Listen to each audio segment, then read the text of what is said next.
चाहे उजाले की छठ हो, किसी भी छठ। शिव पंचायत में गुड़, चावल, लाल फूल और लाल मिर्ची के 11 दाने पानी के कलश में तांबे के लोटे में लेकर हाथ को ऊंचा कर नेत्र नासिका वक्षस्थल के सम्मुख में जो सूर्य नारायण को अर्घ देता है, जल चढ़ाता है, जो सूर्य को अर्घ रविवार के दिन देता है, अगले रविवार तक ऐसे की आवक करना प्रारंभ हो जाती है। शिव महापुराण वर्णन करती है किसी भी छठ के दिन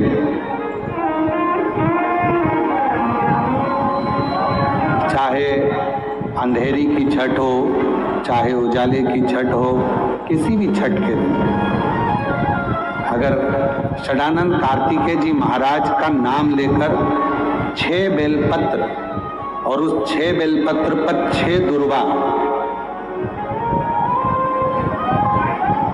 6 पुष्प, 6 अक्षत के दाने रखकर षडानंद कार्तिकेय बाबा के स्मरण कर कर शिवलिंग की जो जलाधारी है, वो जलाधारी पर जहाँ अशोक सुंदरी का स्थान है, उसी के पास में कार्तिकेय जी का स्थान है। किसी भी छठ पर यदि आप बाबा को वो बेलपत्र, वो दुर्वा, वो पुष्प, वो अक्षत का दाना 6 समर्पित करते हैं, किसी भी छठ के दिन, षष्ठी के दिन स्कंद भगवान का नाम लेकर, स्कंदेश्वर बाबा का नाम लेकर, कार्तिकेय बाबा का नाम लेकर यदि समर्पित करते हैं तो जिंदगी में कितना भी कर्जा हो, वो कर्जा 3 महीने के अंदर समाप्त होता ही है। कितना भी कर्जा, साथ में आपका परिश्रम, साथ में आपकी मेहनत और आपकी दृढ़ता। क्या होता है, लोग सोचते हैं कि हमने शंकर जी को बेलपत्र समर्पित कर दी तो कर्जा चूकेगा, पर साथ में मेहनत भी करना। अगर आप मानते हैं कि पूरी कथा का इसमें कई दुनिया के कई लोग हैं, हमारी कथाओं को आधा काटते हैं, आधा भेज देते हैं। गुरुजी ने कहा कि बेलपत्र पर शेर लगाकर चढ़ाओ, पर गुरुजी ने साथ में कहा कि रात दिन एक करो, पढ़ाई पूरी करो। आधी बात काट देते, आधी बात दिखा देते, पर उसका हमको कोई फर्क नहीं पड़ता है। आग लगे बस्ती में, उसका हमको कोई फर्क नहीं पड़ता, क्योंकि दुनिया का काम है गलत चीजें जनमानस में देना, जिससे बदनामी हो, अपशब्द बोले जाए, ताने दिए जाए, गालियां दी जाए। ये दुनिया की रीति है। बहुत आते हैं दिन भर में, कहीं कोई दबाव देने के लिए आता है, हम तुम्हारी बदनामी करेंगे, हमको 1 करोड़ दो, हम ये छप्पा देंगे, हम वहां से आएंगे, हम ऐसा कर जाएंगे, हम वैसा कर जाएंगे। बहुत आते, दिन भर का काम है इनका, रोज का यही काम है, हमें ये करो, हमको वो करो।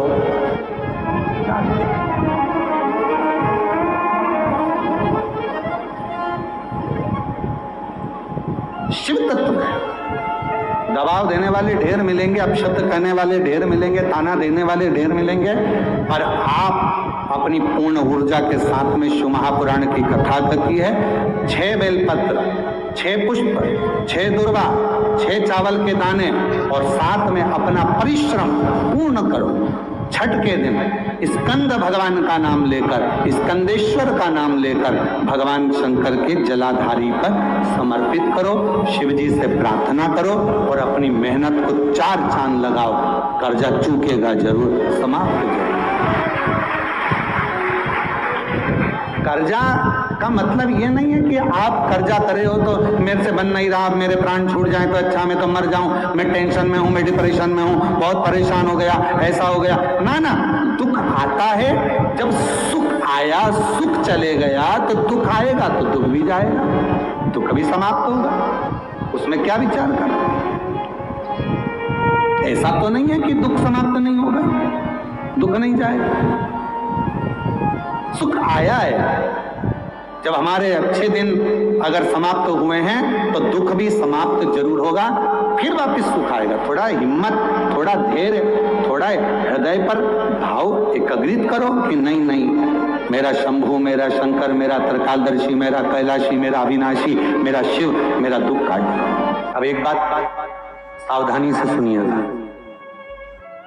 शायद शिव महापुराण के माध्यम से अभी तक ये बात सामने नहीं आई, पर शिव पंचायत कथा में आ रही है। जितने आस्था चैनल पर कथा सुन रहे हो, जितने फेसबुक और यूट्यूब पर सुन रहे हो, और जितने इस छत्तीसगढ़ की पावन धरा पर बैठकर सुन रहे हो, बहुत सावधानी से सुनना।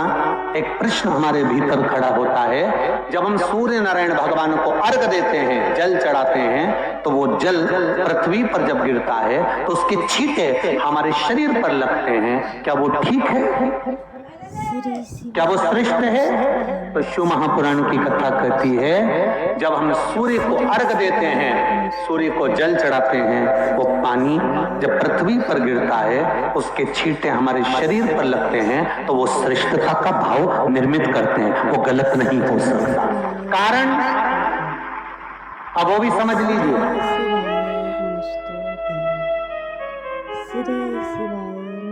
अब सूर्य नारायण भगवान को आप जल चढ़ा रहे हो, तो छींटे नहीं लगे, उसके लिए क्या स्टूल पे चढ़ के चढ़ाओगे कि कुर्सी पे चढ़ के चढ़ाओगे? अरे बोलो तो सही।